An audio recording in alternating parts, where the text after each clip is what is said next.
But before we descend into the disturbing narratives of tonight, let me ask you, do you have the nerve to make it to the end? Most viewers don't subscribe to the channel. Maybe it's just an accident. Or maybe it's because after hearing these stories, they never sleep quite the same again. If you think you can handle it, hit subscribe now. My name is Helena, and this story happened a few years ago when I went to my mother's funeral. We were estranged. She and I never had a good relationship. My mother was a bitter, manipulative, and cruel woman. She never hit us, but her words were like sharp razors, cutting away at our self-esteem until there was nothing left. Over the years, she started getting involved with strange groups. People who talked about the afterlife, purification rituals, and other things that seemed like religious fanaticism. Her house became a dark place, filled with lit candles, old books, and symbols that I preferred not to try to understand. Time drove us apart. When my mother died, I received the news from a distant uncle. "She's gone," he said, his voice heavy with a mixture of relief and dread. We met at the funeral home to arrange the wake. The funeral director informed us that she had been found dead in her home, already in a state of decomposition, because no one had visited her in weeks. The cause of death, a sudden heart attack.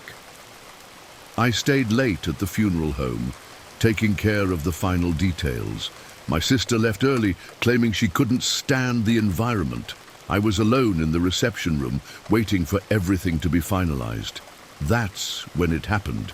The absolute silence was broken by something that froze my blood. A voice called my name. "Helena!" It was a hoarse, icy whisper coming from the hallway that led to the mortuary chambers. My heart pounded.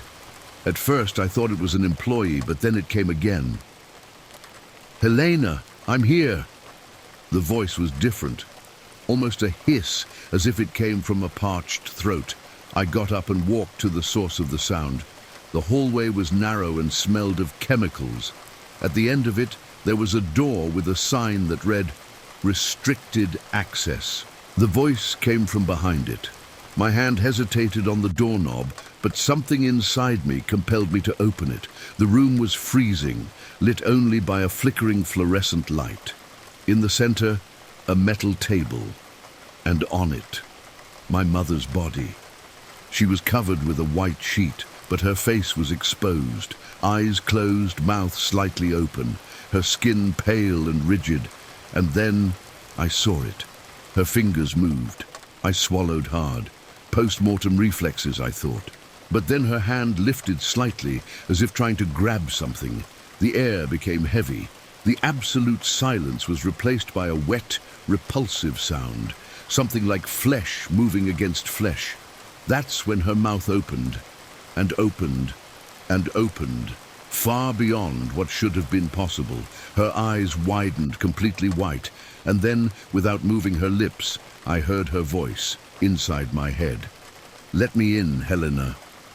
I didn't scream. I couldn't. Fear locked my throat like an iron fist. My feet moved on their own, pulling me away in despair. Behind me, I heard a horrible crack and the sound of something heavy coming off the table. I ran out of the room, slamming the door behind me. That night I didn't sleep. My body trembled, my mind replaying the scene endlessly. But it was the next morning, at the wake, that something happened that made me question my sanity forever. My little daughter, Clara, was standing next to the closed coffin. She was whispering as if talking to someone. I approached her and asked, "Who are you talking to, sweetheart?" She looked at me and smiled. "To Grandma." A chill ran down my spine. "What?" She said she's sorry, but everything's okay. I knelt before Clara, trying to stay calm. What else did she say? Her little eyes lit up. That you left the door open, and that she's going to visit me soon, too. At that moment, the coffin creaked slightly, and I knew that my mother wasn't finished with me. Never was. My name is Daniel, and this story happened when I was in my 3rd year of medical school. My university was renowned for its academic rigor, and among its facilities was a massive anatomy lab where cadavers were used for study. Despite the morbid environment, the students were used to it. Science demands detachment. But that night, I would discover that certain things should not be treated merely as science. My friend Lucas and I needed to submit an important project to a professor. It was almost 11 p.m., and the campus was practically empty. After searching for our professor unsuccessfully, a technician informed us that he was in the basement, in the anatomy lab, reviewing some new bodies that had arrived. Lucas and I descended the narrow, dimly lit stairs. The metallic smell of formaldehyde permeated the air. Upon entering the lab, we felt the chill of refrigeration. The room was vast, with several stainless steel gurneys and shelves containing preserved organs. Huge drawers in the walls stored bodies that were used for study. Lucas went to look for the professor, and I stayed behind, waiting. That's when I noticed something wrong. One of the drawer doors was ajar. Each of these drawers contained a body, and they were supposed to always be closed. I approached, and through the small crack, I saw movement inside. My heart raced.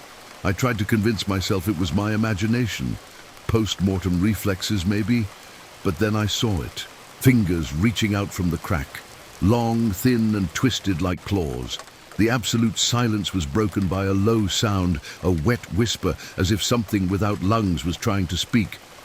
"Why did you open me?" My body froze. My blood ran cold. Before I could react, the drawer opened by itself. The body fell to the floor with a dull thud. But it wasn't inert. It moved. Its bones cracked grotesquely as its arms bent in a way that no human could. Its eyes, completely black, turned towards me. And then it smiled. Not a human smile. It was something wrong, false, stretched too far, as if someone had forced the skin of the face until it almost tore. I staggered backward. My hands searched for something to hold on to, but all I found was emptiness.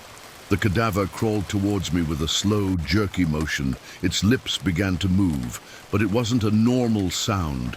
It was an echo. "Why did you open me?" The voice wasn't coming from its mouth. It was coming from inside me. My ears were ringing, my vision blurred. I didn't know if I was breathing. Suddenly, Lucas came running back. "Daniel, what the hell was that?" he shouted, grabbing my arm. I looked down. The body wasn't there anymore. The drawer was closed. No signs that it had been opened. My lungs were burning. I couldn't say a word. The professor appeared shortly after, questioning our panicked expressions. When we told him what happened, he just smiled. A wrong smile. "You were warned not to be here after 10 p.m., weren't you?" "What?"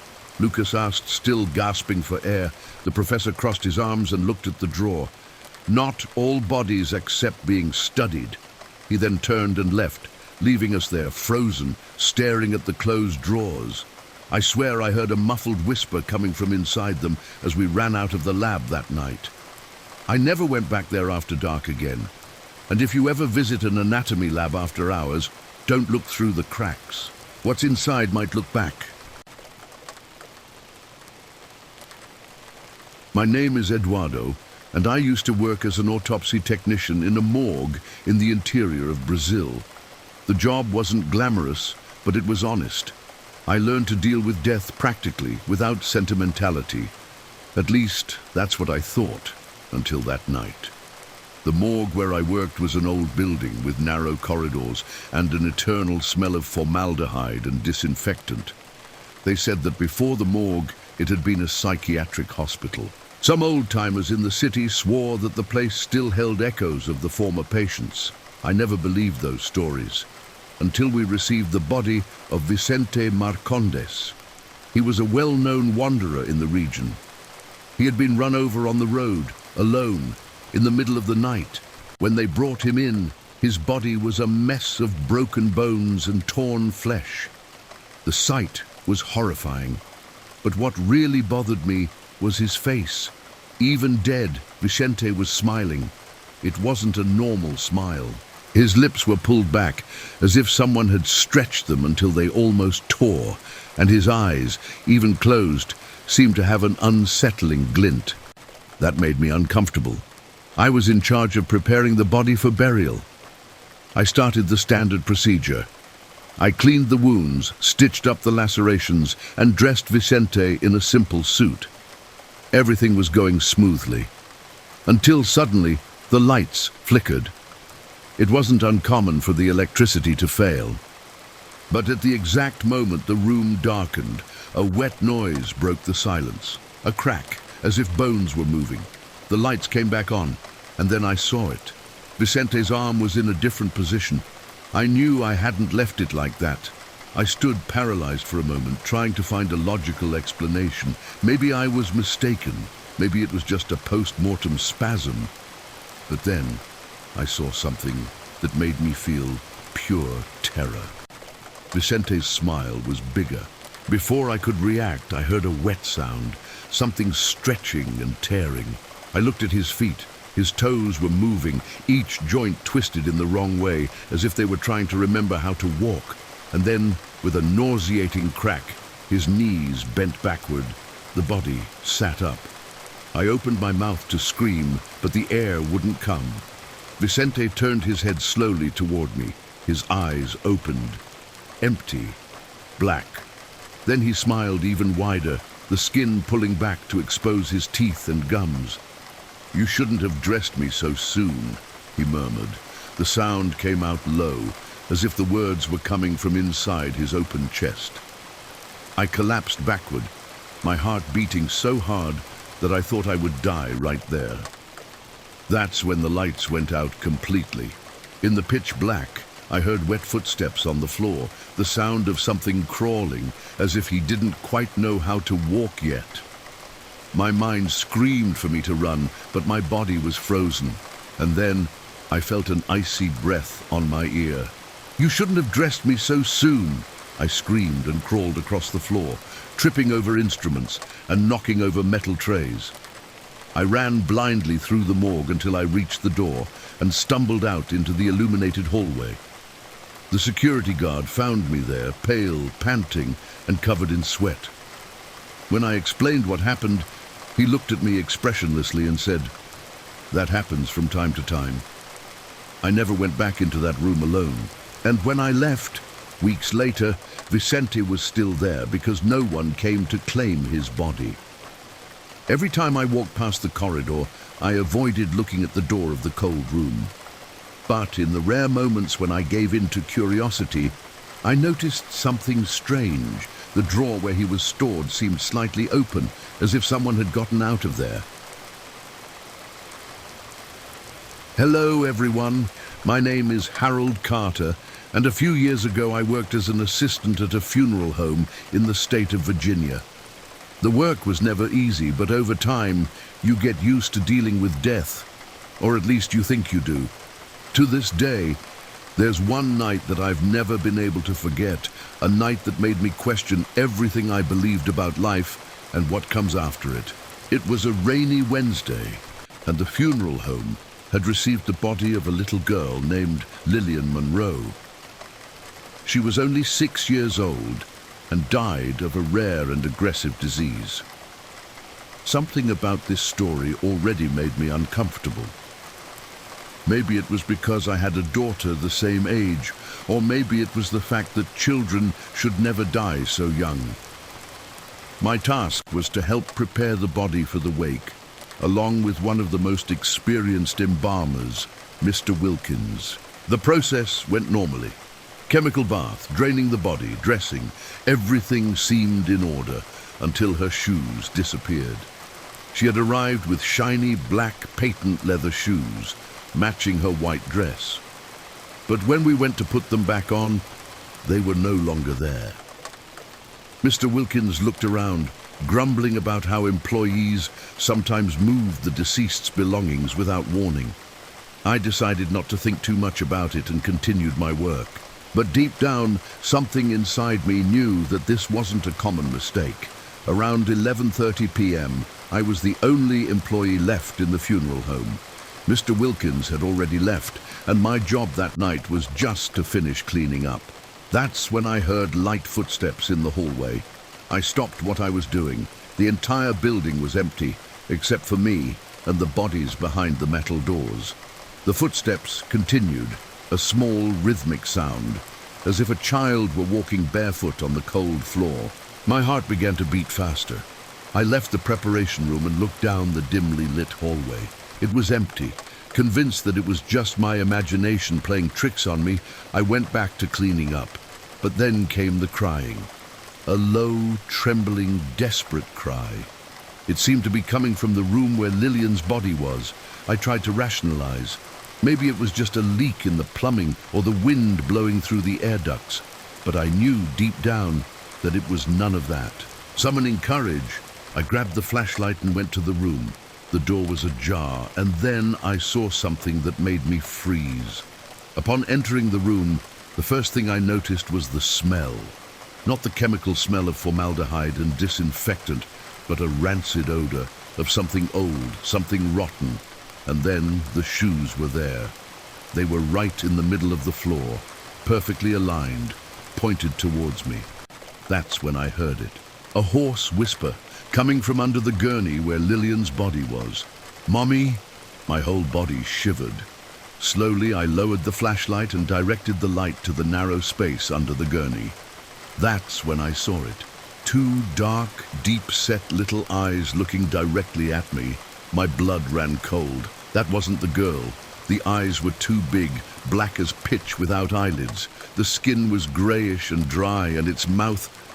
Oh, God. Its mouth was torn to its cheeks, as if someone had pulled each corner to the limit of the impossible. When I realized that it was crawling out, I jumped back and hit my head on the wall. My heart raced, and my only reaction was to run out of there. I ran out the door and slammed it shut, locking it from the outside. I leaned against the wall of the hallway, trying to control my breathing. And then the doorknob turned. The doorknob turned 3 times, slowly, deliberately. But the door remained locked. The next day, I decided that I wouldn't talk about what happened. I needed to forget. But then, something strange happened. When Lillian's family arrived for the wake, her mother asked for a moment to be alone with her daughter. Just a few minutes later, we heard a horrible scream coming from the viewing room.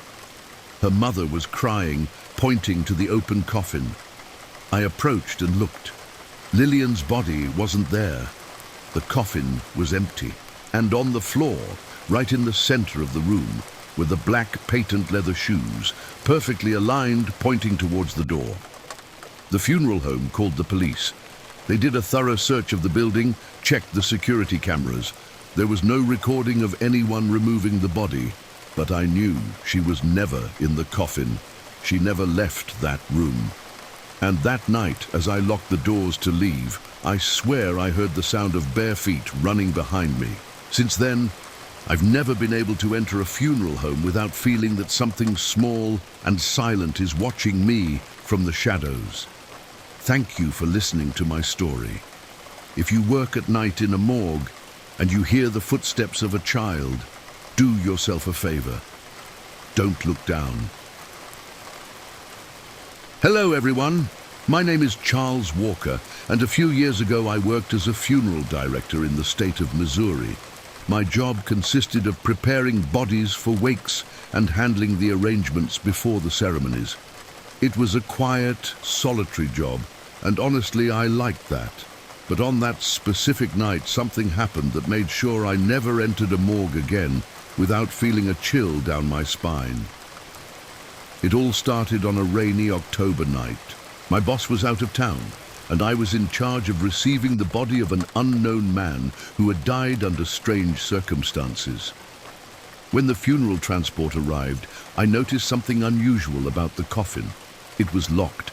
There was a thick iron padlock securing the lid.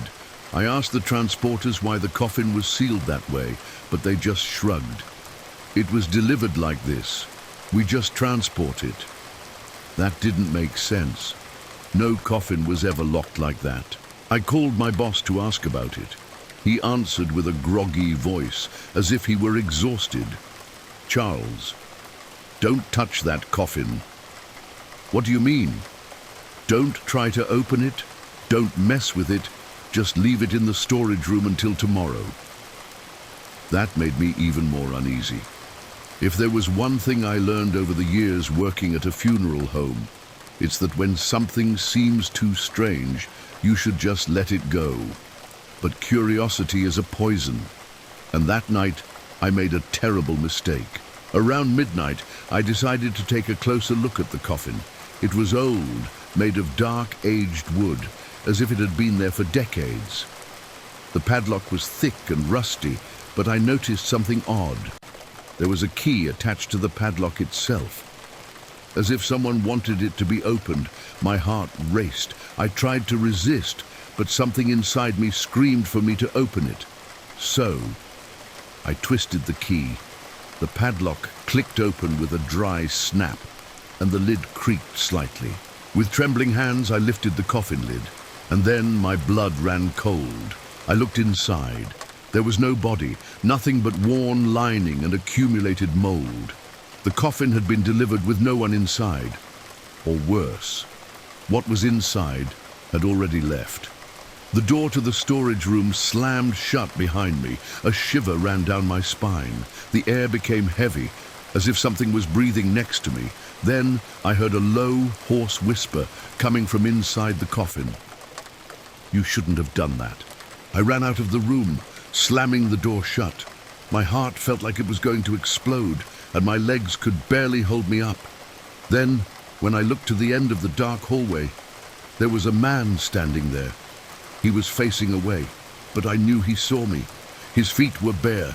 His arms were thin and crooked, as if they had been broken and reassembled incorrectly. And then he began to slowly turn his neck in a way that no human should be able to turn it. His head rotated 180 degrees without his body moving. And those eyes, oh God, those eyes, they were black, bottomless, like two holes in the void. He gave a smile that was too wide, revealing sharp, rotten teeth. And then he took a step towards me. I ran like I'd never run in my life. I locked the door behind me, grabbed my phone and tried to call the police. But there was no signal. The entire building seemed dead. I stayed locked in the office until dawn. When my boss finally arrived, I told him everything. He just looked at me with a heavy, tired look, as if he had already expected it. "You opened the coffin, didn't you?" I nodded, unable to speak. He sighed deeply and placed his hand on my shoulder. "Then you need to leave. Now." "What?" "Pack your things and get out. Never come back to this place." I didn't hesitate. I quit that morning and never set foot in that funeral home again. But sometimes when I'm alone at home at night, I hear the sound of wood creaking, and if I dare to look down the dark hallway of my house, there's always a man standing there, watching me, waiting, and smiling. My name is Alex Carter, and this story happened when I was working at a funeral home in Salem, Massachusetts. I've witnessed strange things in my job. Voices whispering in the dark, shadows that seem to move on their own. But nothing compares to that night. The night I had to pick up the body of a woman who should have been dead for a very long time. It was a rainy November night, and I was already getting ready to close the funeral home when the phone rang. I answered somewhat reluctantly, already knowing I'd have extra work. "Everlasting Rest Funeral Home. Good evening." The voice on the other end was weak and hoarse, as if it belonged to a very old man. My wife has passed away. I need you to come and get her." The address was on the outskirts of town, in an isolated area. I was a little suspicious. Usually, when someone dies at home, a doctor needs to certify the death before moving the body. But the man insisted that he himself was a doctor. "There's no need to call anyone else. She is at peace now." I didn't know how wrong he was. I drove through the storm for about half an hour until I found the house. It was an old and dilapidated mansion, surrounded by twisted and leafless trees. The windows were completely dark, except for a faint glow coming from one of the rooms on the second floor. The old man was waiting for me at the door. He was very thin, almost skeletal, and his eyes seemed too deep in his wrinkled face. "Come in, please. She's in the bedroom." The air inside the house was heavy, with a sweet and rotten smell that stuck in my throat. We climbed a creaking staircase, and he led me to a cold and dark room. The only light came from hundreds of candles scattered around the room, and in the center of the room, on an old wooden bed, was her, the dead wife. The woman's body was dressed in a long white dress, lacy and yellowed with age. Her hair was thin and brittle, spread across the pillow. Her arms were crossed over her chest as if they were already prepared for the coffin. But what really panicked me was her face. The skin was stretched and dry, almost like old leather, the eyes sunken into the dark sockets. She didn't look like a person who had been dead for hours. She looked like she had been dead for years. "How long has she been dead?" I asked, my voice trembling. The old man smiled slightly, as if I had told a joke. "A long time, but she always comes back to me." I swallowed hard. I started to adjust the body to put it on the stretcher, but when I touched her skin, it was warm. My mind fought against logic. Cadavers don't get warm. The old man was still there, watching without blinking. I always bring her back. My breathing became heavy. Something wasn't right. I looked at the nightstand next to the bed and saw something that made my heart plummet into my chest. Old syringes, dirty with blood, and next to them, a glass jar labeled with an old handwriting. Formaldehyde and other preservation agents. My throat went dry. Was he keeping his wife's corpse alive with a mixture of chemicals? That was impossible. But then her fingers moved. My vision darkened. My body became paralyzed. The woman's parched lips opened, slowly and painfully, and a sound tore through the silence of the room. A sigh, not from a corpse, but from someone who was still in there, trying to breathe, trying to come back. My legs finally reacted, and I ran out of the room, tripping over the steps of the stairs. But before I could get out the front door, I heard the old man's weak voice whispering behind me. "You shouldn't have woken her up." I didn't look back. I never reported what I saw that night. The next day, I called the funeral home and quit my job. But something haunts me to this day. Weeks later, I heard a news report in the local newspapers.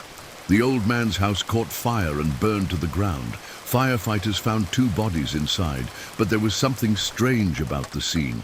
The old man died in the fire, but the woman was already dead before the flames started. The report revealed that the body was dry and hardened, as if it had been embalmed for decades. But the most disturbing detail: the firefighters found signs of scratches on the bedroom door, and the woman's fingers were broken and bloody, as if she had tried to get out before dying for the second time. Hello, everyone. My name is Michael Graves, and I've worked for years as a morgue technician in a funeral home in the United States. If you think working in a morgue is quiet and peaceful, let me correct that illusion right now. Death doesn't mean absence. And sometimes the dead don't stay where they're supposed to be. It was a Friday night when we received a call about a serious car accident. A driver lost control on the road and crashed head-on into a truck. When the paramedics arrived, there was nothing left to do. The body was sent directly to the funeral home where I worked. The coroner confirmed the death at the scene: severe head trauma and multiple fractures. The name of the deceased was Ethan Carter, 32 years old. His face was disfigured, but his body was still relatively intact. The strangeness, however, began when he arrived at the morgue. As soon as we put Ethan on the steel table, I felt something, a sense of unease. I had handled hundreds of bodies, but this one felt different. There was something wrong with him. His eyes were closed, but his face, it looked like he was smiling, a subtle, almost imperceptible smile. That detail bothered me, but I tried to ignore it and continue my work. It was a mistake. That night I was alone in the morgue while my colleagues went out to dinner. The environment was silent, except for the low hum of the fluorescent lights and the dripping of the sink. I continued filling out the paperwork when I heard a sound, a click, coming from the cold storage chamber. My heart leaped. It was impossible. The chambers had automatic locks, and no one else was in the building besides me. I approached slowly, swallowing hard. The sound repeated, click, click, click. It was coming from inside the drawer where Ethan's body was stored. My fingers trembled as I unlocked the chamber door and pulled the drawer out to check. As the tray slid out, the smile on Ethan's face had gotten bigger, much bigger. My stomach churned. It was a post-mortem muscle reflex, I tried to convince myself, but then his lips moved, and I heard it. It was a low, hoarse sound, as if someone was trying to laugh without being able to. The tray was trembling slightly, as if something inside it was moving. My vision darkened for a second. Every rational part of my brain screamed, "Get out of here!" But my body was paralyzed by fear. Then his eyes opened. Ethan stared at me. His eyeballs were grey and empty, but there was a distorted consciousness in there. And then he laughed, low, dragging, a hoarse and wet sound, as if it were coming from a shattered throat. Ooh, ooh, ooh. I stumbled backward, my heart almost leaping out of my mouth. I ran out of the morgue without looking back. The only thing I heard before slamming the door was the sound of the drawer closing by itself. I've never been able to explain what I saw that night. The next day, I checked the security camera recordings. The videos showed me running terrified out of the morgue, but when Ethan's drawer slid out, his body never moved, never opened his eyes, never laughed. But then, what did I see? What did I hear? To this day, I avoid working alone at night, because whenever I remember that smile and that sound, I'm sure he was trying to tell me something, and whatever it was, I don't want to know.